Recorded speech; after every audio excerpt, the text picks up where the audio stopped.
Earth, the only life-sustaining planet in our solar system.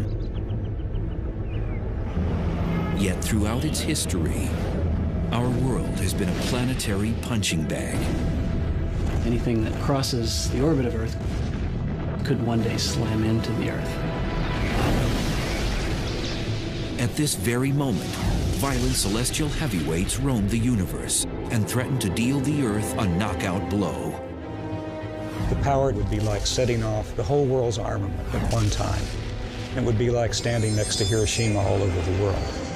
Everything in us would get ripped apart, and your body would fly off to infinity. But some scientists and former astronauts are not willing to go down without a fight. They're racing to track down these cosmic killers before they trigger Armageddon.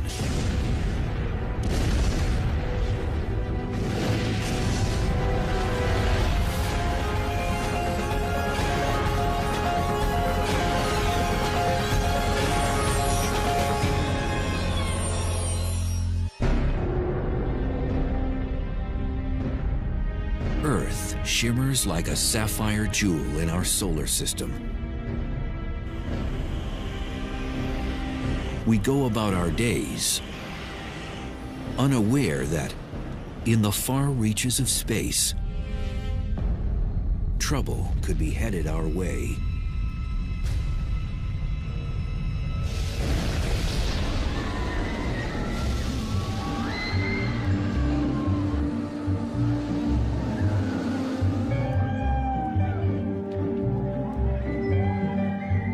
Our solar system is a lot like an amusement park. Earth and most of the other objects carve predictable paths around the sun. Normally, everything is calm and smooth. But at times, things get chaotic and violent.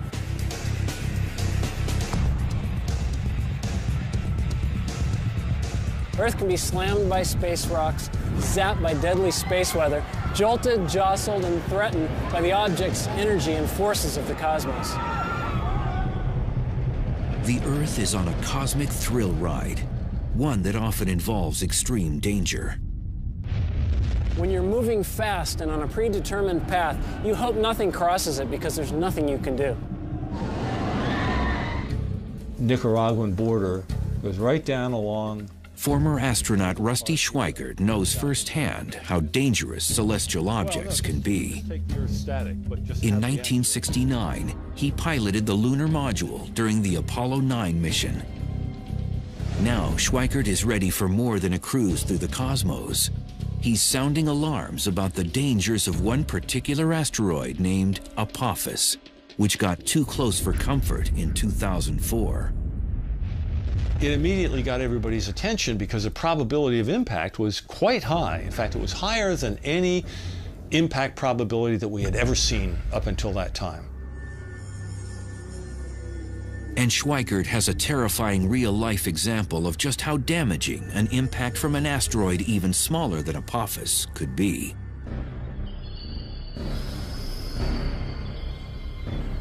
June 30th, 1908, 7:15 a.m.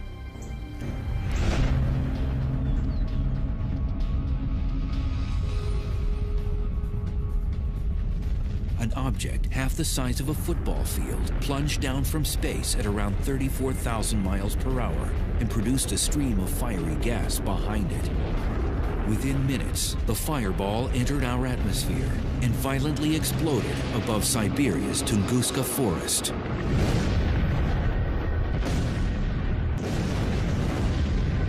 It became the largest explosion on Earth in modern human history. The blast sparked heat waves, which torched 80 million trees in an area over half the size of Rhode Island. Fortunately, no one died as a direct result of the explosion, because it was in a thinly populated area. If that asteroid hit just a few hours later, it would not have hit Siberia, it would have hit over Europe.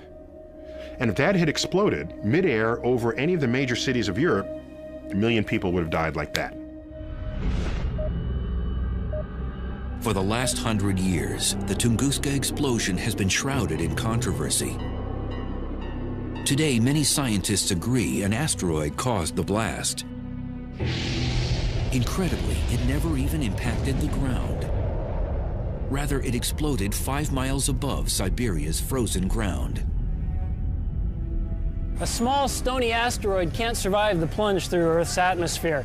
When it smacks into the lower atmosphere, doing about 50,000 miles an hour, it's like an egg smashing onto concrete.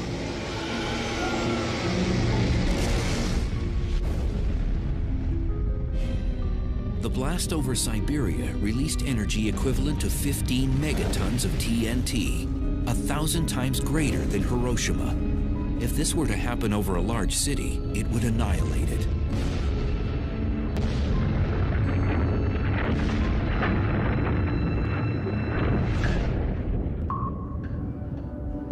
Scientists call these trespassers near-Earth objects, or NEOs. They're asteroids and comets, which are leftovers from the formation of the planets. Comets move in the Oort cloud and the Kuiper belt, which is beyond the planet Neptune. Asteroids travel in a band between Jupiter and Mars, but their orbital trip isn't always routine. Most of the asteroids orbit in a neat belt between Mars and Jupiter, and we don't worry much about those. But when one gets away and all that mass and energy is headed towards Earth, that's when the astronomers start to worry.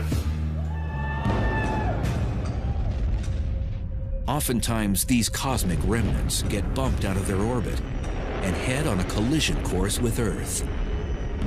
Our planet's thick atmosphere vaporizes the vast majority of them.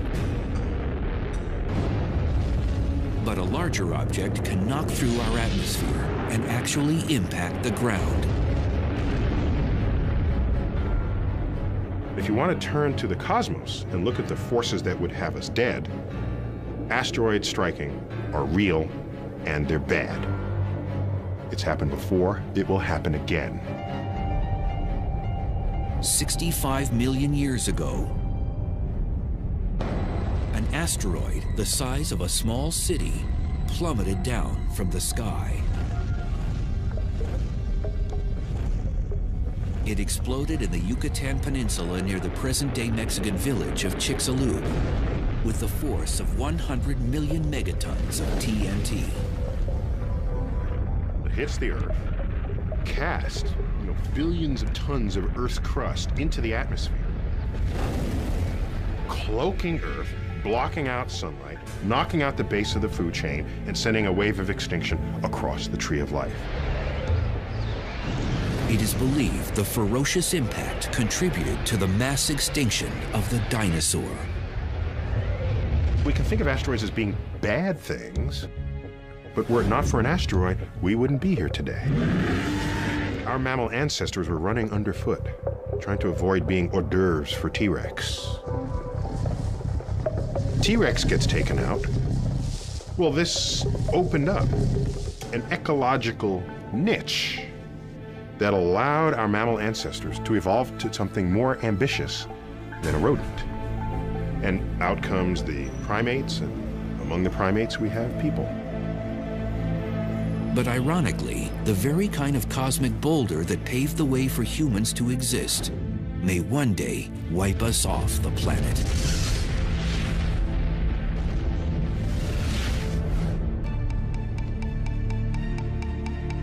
In 1998, Congress urged NASA to detect all the near-Earth objects over a half-mile in diameter or more. And what they found was unsettling. Over 850 NEOs in our vicinity. These asteroids are our closest and most dangerous neighbors in the solar system.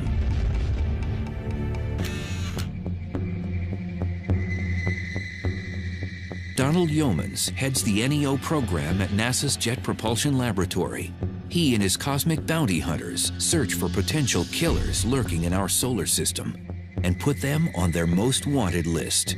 Finding these near-Earth objects is somewhat akin to tracking hurricanes. As you track it day after day, you get a better idea of its orbit. You can predict where it's going. You have a better idea of how large it is and if it should hit the Earth, with what sort of velocity. By using telescopic technologies, NASA's Space Guard survey has detected over 90% of all NEOs deemed harmful.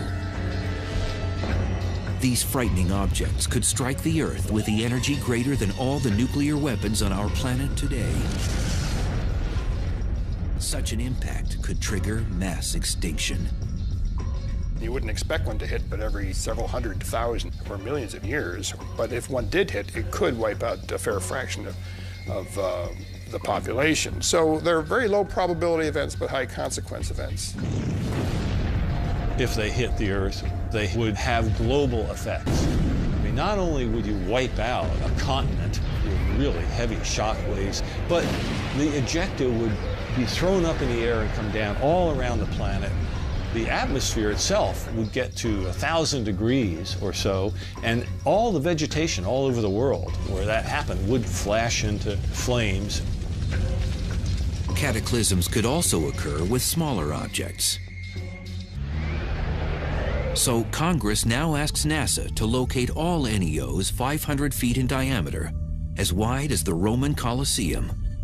An object that big could decimate a metropolitan area or even a small state. And what worries scientists most is not the asteroids they've discovered, but the ones they have not yet found. At any given time, there's about 24 objects for which we can't yet rule out an Earth impact.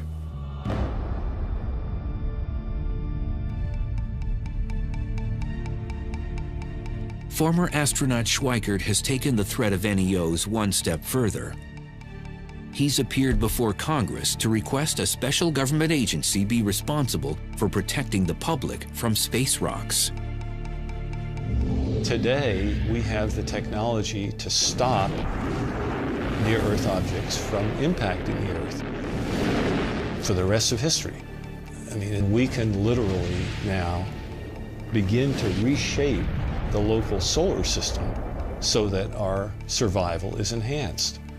The question is, will we? Or will we go the way of the dinosaurs?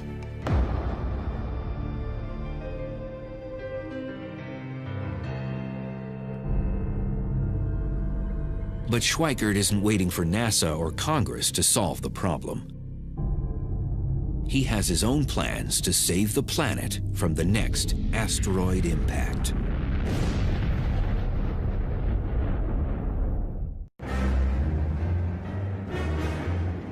It's hard to believe the Earth has survived over 4.5 billion years, because since its infancy, the planet has taken a beating.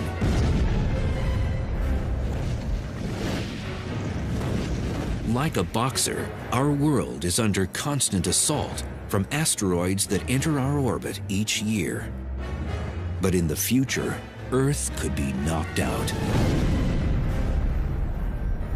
Former Apollo 9 astronaut Rusty Schweikert refuses to be bullied by asteroids. And now he's ready to defend Earth against these harmful rocks. We've discovered that there are these near-Earth objects flying by us all the time. And we've gotten more and more capability to modify our environment to enhance our survival. Schweikert is particularly concerned about an asteroid named 2004 MN4, better known as Apophis. This pockmarked rock, approximately 750 feet in diameter, swept near Earth in 2004. Now it's scheduled to pass dangerously close to our planet again on Friday the 13th in April 2029. So in 2029, Apophis will come closer to us than our own communication satellites orbiting the Earth. It will be so close that people who are in the right place will be able to see Apophis go by the Earth with your naked eye. You won't even have to have binoculars. That's how close that asteroid is going to come. Apophis has an over 99% chance of missing the Earth in 2029. But if Apophis passes the Earth at a distance of exactly 18,893 miles, it may pass through a gravitational keyhole, a narrow region in space a half-mile wide. If this happens, the Earth's gravity could upset Apophis and change its trajectory. It could cause it to return and hit Earth 7 years later, on April 13th, 2036. The gravitational effect of the Earth will cause it to bend cause the Apophis orbit to enlarge to precisely the size which 7 years later it will come around and hit the Earth. At the present time, Apophis has a 1 in 45,000 chance of delivering a deadly blow in 2036. But even these odds have scientists placing bets. It's one thing to know that there's maybe 1 chance in 45,000 that it's going to hit the Earth, but what you'd like to know, is there 1 chance in 100? Is there 1 chance in 10? Is the probability 1 that it's going to hit the Earth?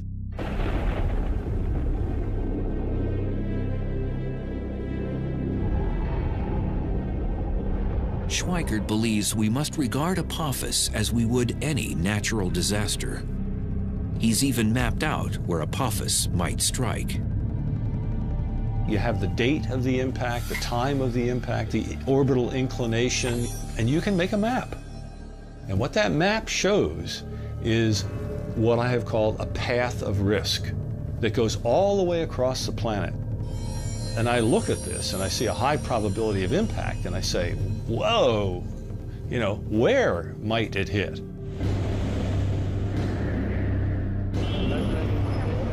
According to Schweikert, Apophis could impact any point along this path of risk. It begins in western Siberia, cuts across and down the Pacific Ocean near California. Then it traverses Central America and finishes in Western Africa. Schweikert proposes a chilling scenario of where Apophis might strike. The asteroid could land in the Pacific Ocean off the coast of California with a force of over 1 million megatons of TNT.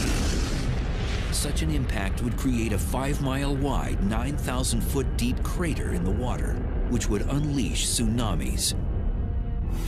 Relentless 50-foot waves would pound the coastline, resulting in unimaginable human loss.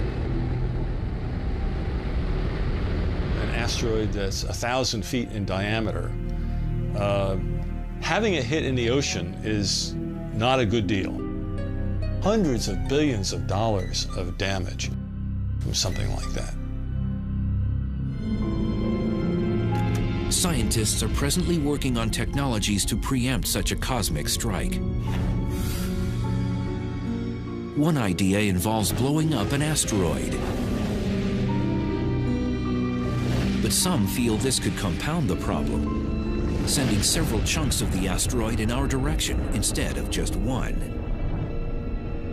Consequently, Schweikert's new mission is to change the orbit of asteroids that could impact Earth. What you want to do is basically change the asteroid's orbit very, very slightly. You change its velocity by a 10,000th of a mile per hour so that it will miss the Earth instead of hitting it. Rusty's colleagues have drafted conceptual designs of spacecraft that could deflect asteroids, particularly Apophis. One would tow harmful asteroids away from Earth, but instead of lassoing the rock like a bull in a rodeo, the tractor will hover in front of it and use gravity as a tow line. If you park in front of an asteroid for a long enough period of time and you stay close enough to it but not touching it, you're going to increase its velocity. Or if you park behind it while it's moving along, you're going to slow it down very slightly. We can change the orbit of an asteroid if we know about it far enough ahead of time. Although a space probe has landed on an asteroid in the past, the most challenging idea is launching a manned mission.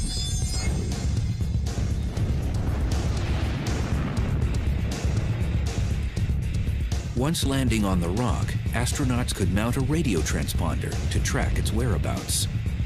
You could just use a robotic mission to go to an asteroid, land, grab a sample, and bring it back. That's not that difficult.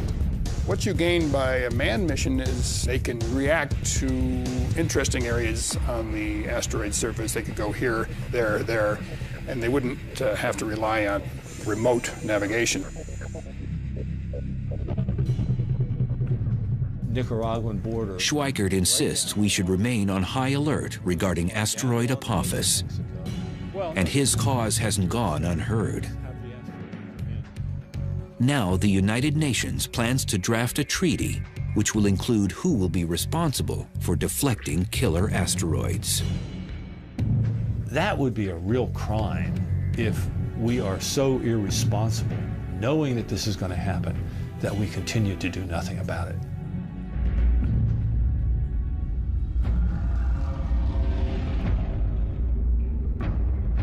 But asteroids and comets are not the only deep space threats.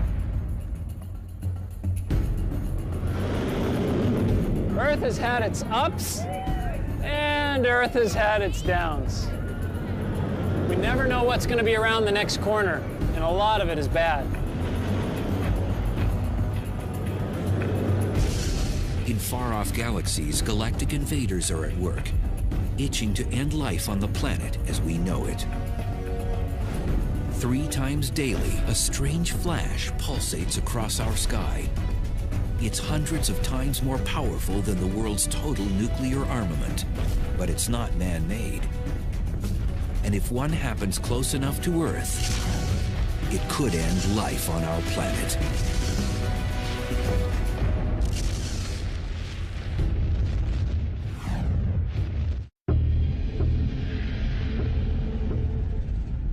Most Earthlings are unaware of the potential hazards in space, but the list is long and growing. Imagine this. Within our own galaxy, the Milky Way, a massive star explodes, sending a lethal burst of energy rocketing toward our planet. This is a gamma-ray burst, the biggest explosion to rock the universe since the Big Bang. In the cities and countryside below, there's no warning of what's about to happen. And then it strikes. It would be equivalent to standing 1 mile away from Hiroshima, any place on the Earth. The potent radiation cooks the upper atmosphere. Our ozone layer roasts. Across the hemisphere, human beings burn to death from radiation 100 times the fatal dose. The disappearing ozone layer causes increased temperatures around the world, triggering cyclones, tsunamis, and hurricanes. Most life on the surfaces of land and water incinerates. This may seem like science fiction, but it could happen if a gamma-ray burst hit Earth from 100 light years away. Gamma-ray bursts are the brightest explosions in the universe. Because they're so far away and yet still so brilliant, they must involve an enormous amount of power. As much energy as the sun will emit in its entire 10 billion year lifetime.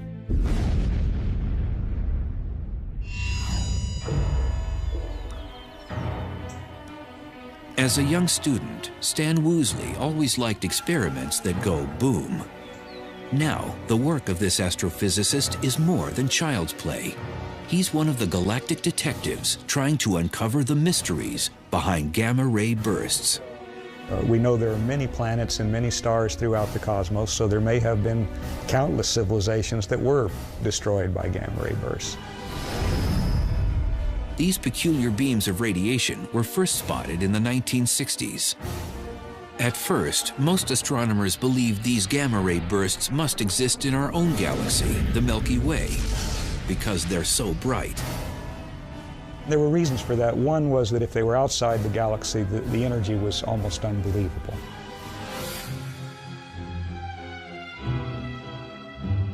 But at the time, even the most powerful telescopes couldn't determine their location and distance, because the bursts lasted for a few seconds, then disappeared.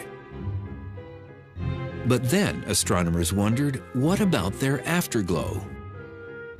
Cosmic explosions typically leave behind some luminous residue that sometimes lasts for days or weeks.